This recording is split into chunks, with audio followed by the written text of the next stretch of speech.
Hello everyone, Ember here, and welcome back to a new video. And I would like to say at the start of this one, Merry Christmas. When I upload this video, it will be Christmas Day, so thank you for watching. And I just wanted to say a huge thank you, basically, for helping me through these times, because of course, the channel's in a bit of dire straits, with now approaching, well, nearly 3 months not being able to get into TCG Live. But either way, I just wanted to focus on the positives really and just say a massive thank you. Every like, view, and comment is much appreciated. So, thank you very much and hope you'll have a nice day on Christmas Day. So, yeah, thank you for watching. But yeah, we've got some new reveals to take a look at, a whole bunch of them actually, some very exciting ones. And because there's just so much to get through, might as well just make a start. So we have Gouging Fire, which is an ancient Pokemon, which unfortunately is going to be a bit underwhelming, sadly. There is some better ancient Pokemon that we can take a look at, thankfully, but this one, a little bit underwhelming. 230 HP, which is pretty decent to be fair, because we can use the Capsule to get up to 290, which is nice. Heat Blast is pretty bad, but Exploding Flare for 2 fire and a colorless does do 260. And then next turn, well, until you leave the active spot, you can't use the attack again, which is a bit unfortunate, of course. So 260, a little bit underwhelming. And kind of the main problem, well, the main problem really, I should say, that I have with this card is just really getting the energy on there in the first place. Because, if I'm accelerating energy with something like a Charizard or a Base Zone or, like Armorage or something, then I probably want a little bit more value out of it than, just doing the 260. I think fire types have better options right now, sadly. You could maybe make use of this in some kind of Sada's Vitality or like Professor Sada's Determination or whatever it is, with like Magma Basin or something. But truth be told, I don't think this card is amazing, sadly, which is a shame because I like Entei, but yeah, a bit underwhelming. Then we have Walking Wake, which is one of the mascots for the new sets, another ancient Pokemon. Thankfully, all of these ancient Pokemon are grouped together, which is good. So 220 HP, so a bit on the low side for an ancient type Pokemon, but we can still buff up to 280 with the capsule. Has the ability Cerulean Pulse. Cerulean Pulse? Yeah, Cerulean Pulse. It says damage from this Pokemon's attacks is not affected by any effects on your opponent's active Pokemon, which is really nice. I believe this means it'll go through walls like Aegislash, which is good. And then Catharsis Roar for 1 water, 2 colors does 120, and if your opponent's active is affected by a special condition, this attack does 240 instead. So basically, the most notorious partner that comes to mind is going to be Brute Bonnet, of course, because you're already playing booster capsules probably. So Brute Bonnet seems like the most obvious choice, and then you could probably play this with like Radiant Sneasler. Now, would you want to get double turbo involved? Probably not, because you have stuff like Excalibur, there's, Professor's Vitality or whatever, but I mean, you could use double turbo if you really wanted to. It seems a little bit weak if you do that, but I was thinking about maybe trying out some kind of Arceus V-Star deck, funnily enough, with Brute Bonnet in this, but, any deck that's already playing double turbo, you could consider this because it's a pretty easy card to implement. Honestly, the only thing that I wouldn't suggest trying out is probably Lost Zone. It seems a little bit too awkward, and you'd have to make room for Brute Bonnet as well in Lost Zone, but yeah, seems a bit okay. Also, I probably should have mentioned Lost Zone when I was talking about Gouging Fire. I just thought the 260 was maybe a bit underwhelming for a Lost Zone deck, but yeah, just my opinion. But yeah, Walking Wake, definitely not a terrible card and a bit better than Gouging Fire, so that's good. Next up is we have one of my most anticipated cards from the set so far, which is going to be Raging Bolt. Now, this guy does have 240 HP, is a Dragon type, so already off the bat, very, very tanky for an ancient Pokemon. Then, of course, you give it the Capsule, you're already up to 300, which is a shocking amount for a 2-price basic EX, very wild. And it has 2 really good attacks. Bursting Roar for 1 colorless says discard your hand, draw 6. Just a very good attack for going second, and later on in the game, perhaps, if you miss an attack for some reason, but still, Bursting Roar, just a great utility option. Also has great synergy with stuff like Flaffy, which is super relevant for the second attack, which does, for 1 lightning and a fighting energy, 70 damage for each basic energy that you discard from your Pokemon in play. Very, very, very bonkers attack for a number of reasons. Now, the fighting energy is the most awkward part of the card and easily the worst thing about it. Getting fighting energy in play and just having to play fighting energy and lightning energy split is really annoying and not something you really want to be doing. But of course, in something like Lost Zone, it shouldn't be too hard. And then for any other deck, Earthen Vessel is, a pretty viable option, I would say.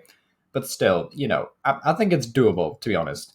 Like the 70 damage is just such a good modifier. Like we've had 60 times before a lot in the past, and we even had 80 times with Amazing Rayquaza, but I think this is much easier to pull off as opposed to Amazing Rayquaza, and 70 damage is, still just a great modifier. So we have Flaffy, we have Generator, we also have Professor Sada's Vitality, which is probably going to be the most busted way of playing this, to be honest, just like a turbo build with Generator, Vitality, and then Flaffies.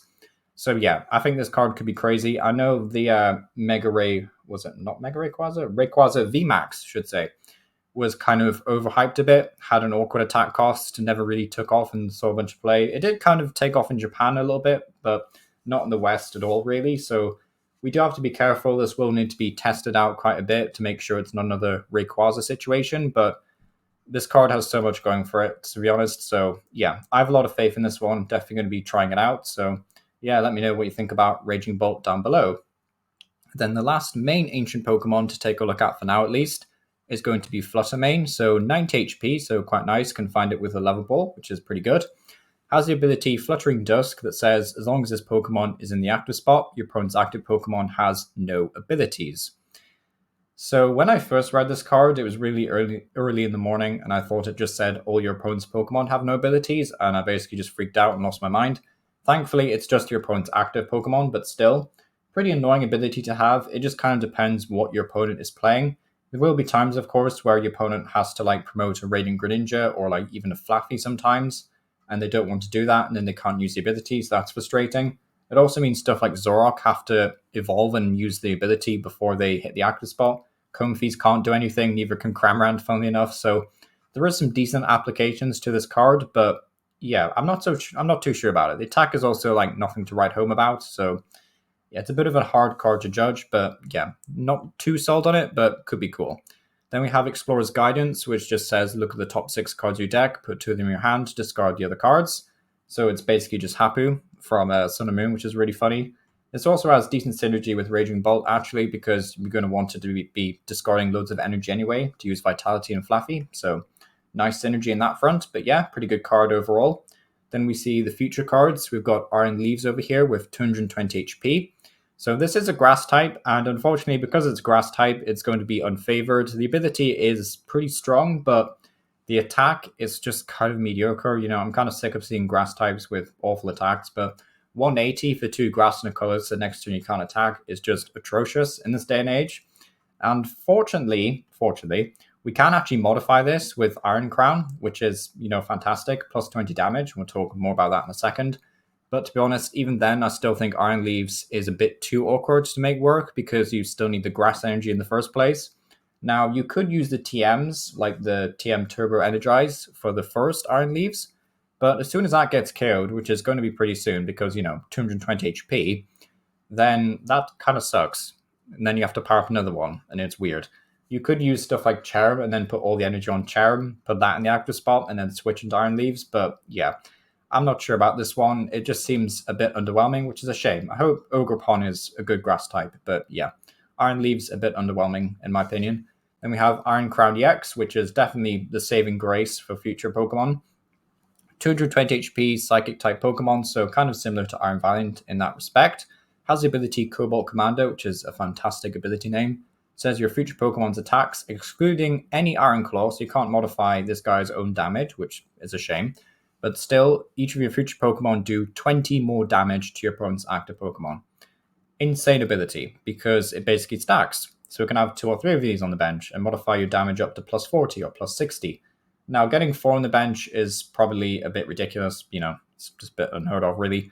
But even just getting 1 or 2 of these on the bench could make all the difference. And with Iron Valiant, you're already paying for 20 damage anyway with the ability, so this card just seems ridiculous, to be honest, in certain situations, like with Xatu especially, because you can just use Xatu to power up Iron Valiant and then move in with Iron Crowns on the bench. And then you could even like use Penny or something to, well, not Penny, but like Scenario, press a Turo Scenario to pick up Xatus after you finish using them or something. You could discard these with Penny. There's just so many different things you can do with this card. You could even modify the damage on stuff like Iron Jugulus or Iron Hands EX. So you can start getting even wilder KOs. And yes, this will stack with a future capsule, which already increases your damage by plus 20. So yeah, very, very scary card. I expect this to be very expensive when it drops. Hopefully I can get back onto TCG Live and craft them. But yeah, very, very powerful card. The attack isn't terrible, but it's not great either. 50 damage to 2 of your opponent's Pokemon for 3 energy is pretty brutal. It isn't affected by weakness or resistance, which is kind of nice sometimes, or any effects on the defending Pokemon.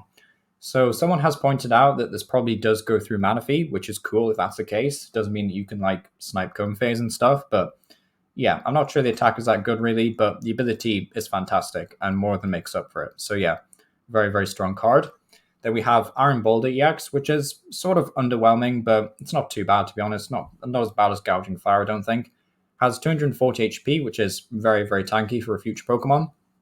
Has 2 attacks. Power Stamp is just a whatever move. It's kind of like a use this attack if you really have to. Then Repulsor Axe for 1 fighting colorless does 60 damage, and if it takes any damage during your next turn, put 8 damage counters on the attacking Pokemon. So this is kind of like a spiritual reprint of Turtonator GX from back in the day, which is kind of cool. Now, 60 damage is a bit pathetic, but of course, if you just throw a bunch of these on the bench, then it's not going to be pathetic anymore, and you can slowly work your way up to 2 KOs.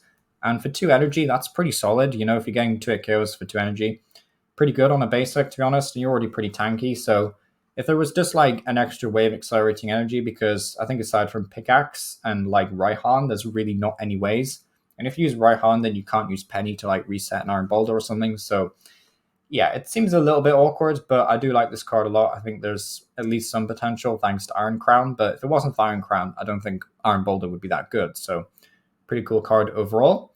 Then we have the reveal of Iron Thorns, the only other Paradox Pokemon that's currently missing. So 140 HP, so pretty bulky for a single prizer. Then we have Destro Press for 1 lightning and a colorless, does 70 damage, and for each of the future cards that you discard from the top 5 cards of your deck. So it is going to be a meme deck, let's make that clear, but you can use a lot of things to make it better. There's Cryptomaniacs Deciphering, which apparently is the wrong translation of Codebreakers Deciphering. I don't know, Cryptomaniac sounds funnier though. But yeah, great supporter card. Search your deck for 2 cards and then put those cards on top of your deck in any order. So you can basically search your deck for 2 future cards and then discard them to do 140 minimum, which is good. But yeah, you have a bunch of other future options, of course. You have the Capsule, which you want to play 4 of anyway. You have Professor Turo's Scenario, which is good for removing future Pokemon that you might have to start the game with. You could also play, of course, Iron Crown, just to modify your damage, because why not? So yeah, I think this card will be a solid meme deck. I don't think it'll be a great deck by any stretch of imagination, but I think it could be pretty good. I've also not really been talking about Lost Zone that much this video, kind of leaving it to other YouTubers to do, but most of these are pretty good as Lost Zone options, to be fair. So yeah, you could also use this in Lost Zone, but I think Generator and Raihan will be enough, to be honest. But then we have Cryptomaniacs Deciphering, which says search your deck for 2 cards, shuffle your deck, put those cards on top. Fantastic card. Great for the Iron Thorns, but also just great for any turbo decks that want to draw a lot of cards. So Bibarel in Zorok decks would be good. Colia in Godvar decks is just insane. You can just find anything that you want. Just any deck really that wants to set up. You know, imagine this with Colia and Arceus. Just fantastic. You can even use Galay to find this, and then this will find the items that you want or the energy that you need. So yeah, I think this card is pretty good. Definitely going to see play. Then we have the 2 A specs that were revealed yesterday or a couple of days ago, depending on when you're watching this.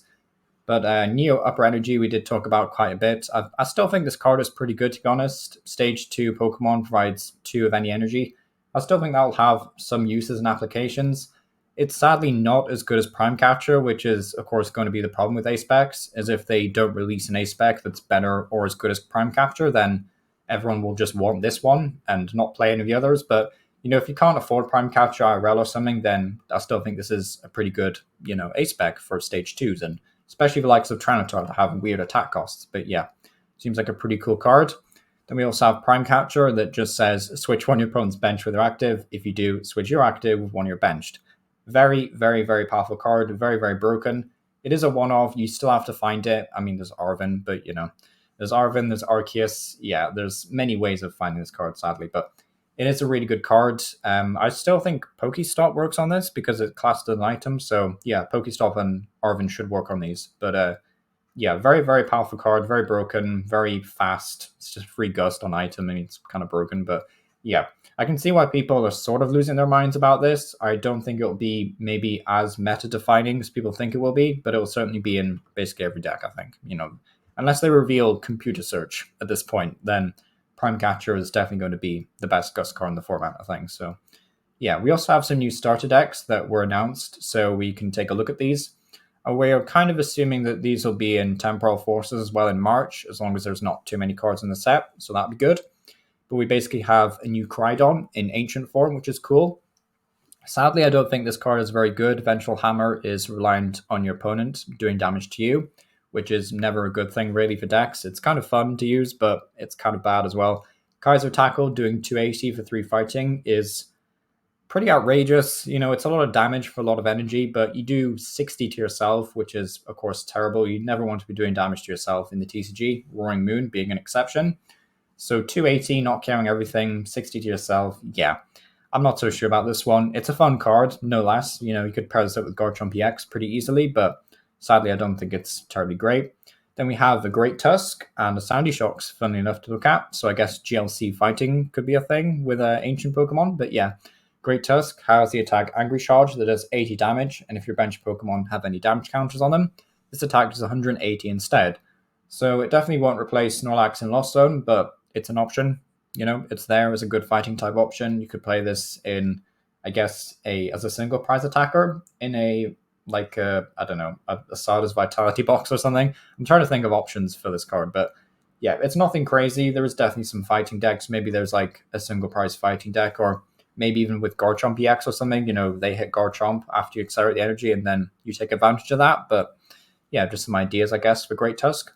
Then we have Sandy Shocks with Magnetic Blast, which sadly a very weak attack. Says if you have 3 or more energy in play, this attack does 90 damage instead, but it's not even affected by a weakness. I mean, come on, guys. Come on. This really should have been like for 2 or more energy and then 100 more damage, but yeah, it's a bit bad, but yeah. Then we have Screamtail, which just has a heal 100 from one of your benched ancient Pokemon. Again, pretty bad to be honest, because I mean, if you're having to use that as an attacker, then you're probably giving up a prize anyway, which defeats the purpose of healing your Pokemon. So yeah, I'm not sure if that's a really good card, but at least we do have this Miraidon EX, which I do think is going to be really good. So 220 HP Dragon type future Pokemon. So all these being Dragon, by the way, the Crydon as well, means that they don't have a weakness, which is fantastic. Has 2 really good attacks, Repulsion Bolt for Lightning and a Psychic Energy. Does 60 damage, and if your opponent's active Pokemon already has any damage counts on it, it does 100 more. So you get to do 160, which doesn't seem like massive amounts of damage really. But then you compare it to like Future Boost Capsule to add the plus 20. Then you have the where is it? Iron Crowns, is it? Iron Crowns? Yeah, Iron Crown to do the plus 20 modifier as well. And then, of course, you have the damage counters that were already on there in the first place. So with Iron Valiant, for example. So, pardon me. But yeah, very good card, I think. The first attack, at least, definitely very efficient. And then Cyber Drive does 220 for Lightning Psychic Colorless. And during your next turn, this Pokemon can't use Cyber Drive, which is really strange because it just means that you can use Repulsion Bolt as many times as you want the following turn, I guess. So you can use Cyber Drive, then Repulsion Bolt, and then Cyber Drive, Repulsion Bolt. I don't know. Just seems kind of powerful, but yeah. Either way, really cool cards. It does mean that you can lean into either 2 different energy accelerations, you know, more lightning than psychic, or maybe you go for an even split. Maybe you go for like a Xatu build, which I think would be the best way of playing this. So you have like Xatu with Iron Valiant and Miraidon EX, but yeah, seems like a pretty solid card overall, to be honest. Definitely expect this one to be seeing some play. Then we have an Iron Hands, which is okay, to be honest. Super Alloy Hands does 80, and then if your opponent's active is an EX or V, does 80 more. It's okay. Like 160 for 3 is basically what Iron Hands EX is doing, funnily enough, but at least this guy's a single prizer, and you can modify this with, of course, Future Boost Capsule, Iron Crowns. So yeah, seems pretty decent. Maybe a Lost Zone partner, I guess, or something for the generator box. Iron Valiant, unfortunately, I don't think is as good. You could, of course, modify this damage with the stuff we mentioned so much throughout this video, but I don't think Iron Valiant is really anything special. Like, we have better options than this guy, basically. And Iron Jugulis is just a poor excuse for a card. Like, what is this? Auto Fighter, if it's attacked, the opponent takes 3 damage counters. I mean, you know, it's just not good enough. But yeah, we do have a Master Ball, though. That's cool. So we have a Master Ball reprint. So glad this card comes back. So search your deck for Pokemon, reveal it, and put it into your hand. Hopefully this is just one of the cheaper specs. So, you know, if you can't get a hold of Prime Catcher, because goodness knows that's going to be one heck of an expensive card, then Master Ball will be a fantastic option. So yeah, it's been our power. Thank you for watching. Hope you all have a nice day and a Merry Christmas and all the rest of it. And yeah, thank you for supporting the channel. And yeah, hopefully I'll see you all next time in the new year. Thank you for watching.